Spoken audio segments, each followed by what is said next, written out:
A very good morning to all the students of class 10. बच्चे, this is a biology class and in this class we cover 5.5 chapter 5 transpiration, subtopic 5.5 factors that affects transpiration, which is on page number 60. The first one is external factors कि बाहर और क्या क्या factors हैं, means जो transpiration को affect करते हैं. ट्रांसपीरेशन हमने ऑलरेडी रीड कर लिया. What are the different types of transpiration, हमने वो भी कर लिया, 3 तरह की है.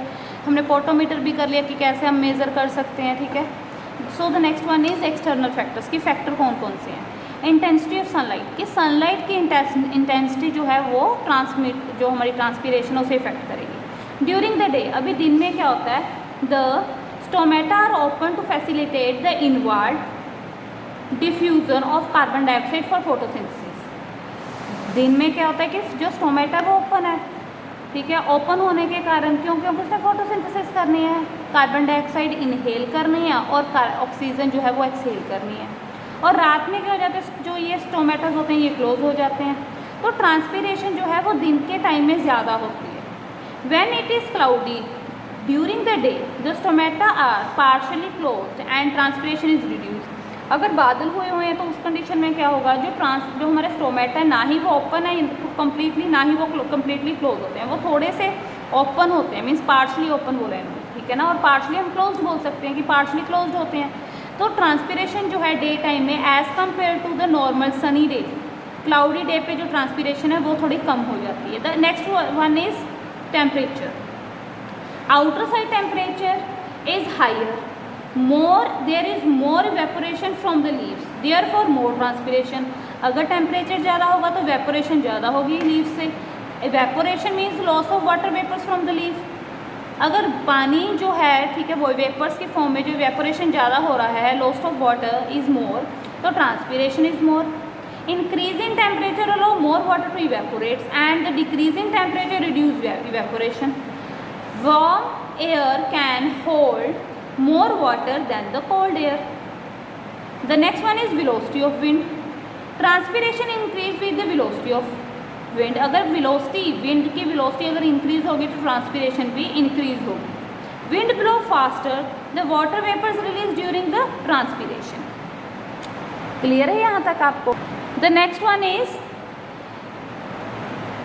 the area outside the leaf does not get saturated with water vapors.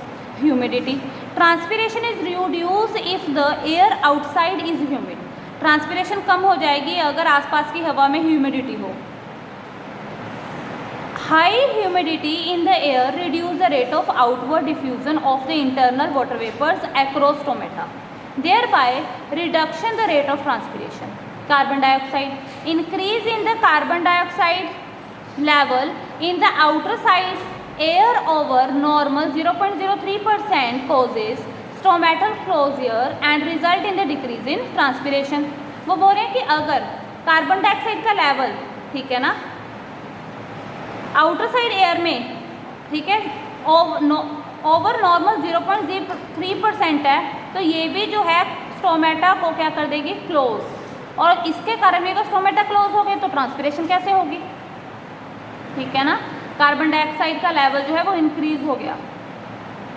उस कंडीशन में अभी प्लांट्स को फोटोसिंथेसिस के कार्बन डाइऑक्साइड चाहिए और कार्बन डाइऑक्साइड का लेवल जो है वो ऑलरेडी उनके पास ज़्यादा है, तो वो क्या कर देंगे, स्टोमेटा क्लोज हो जाएंगे. स्टोमेटा क्लोज हो गए तो ट्रांसपीरेशन जो है वो कम हो जाएगी.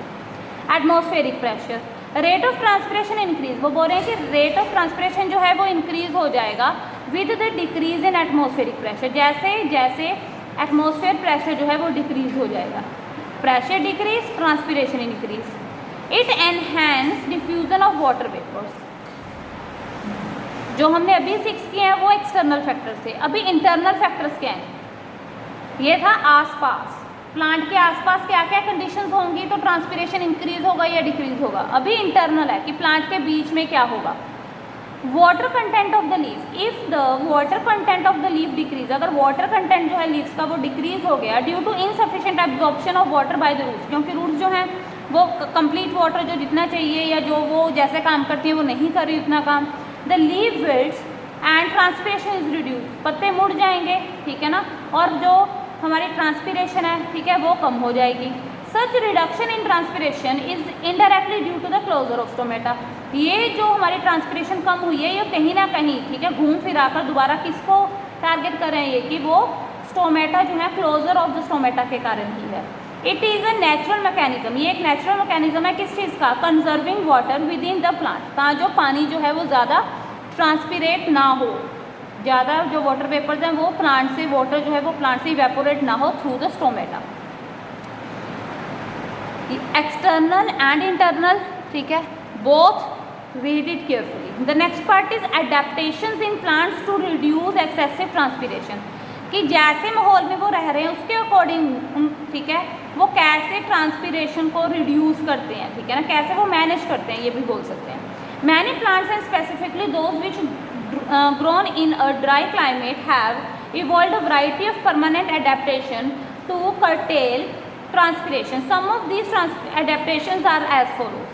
Number 1, sunken stomata. The stomata may be sunken or covered by hair. जो stomata है वो sunken हो सकते हैं और covered by hairs, क्योंकि अगर वो, ठीक है, मीन्स जो उनका साइज़ है, ठीक है, वो साइज़ ना हो के साइज़ कम हो और उसके ऊपर हेयर्स हों, तो उसके कारण भी क्या है कि जो प्रॉपर डायरेक्ट सनलाइट है या जो भी कारण है ट्रांसपिरेशन होने का वाटर, वो कम हो जाएगा, ठीक है। स्टोमेटा जो उतने ओपन नहीं है तो वाटर जो है उतना लॉस नहीं होगा।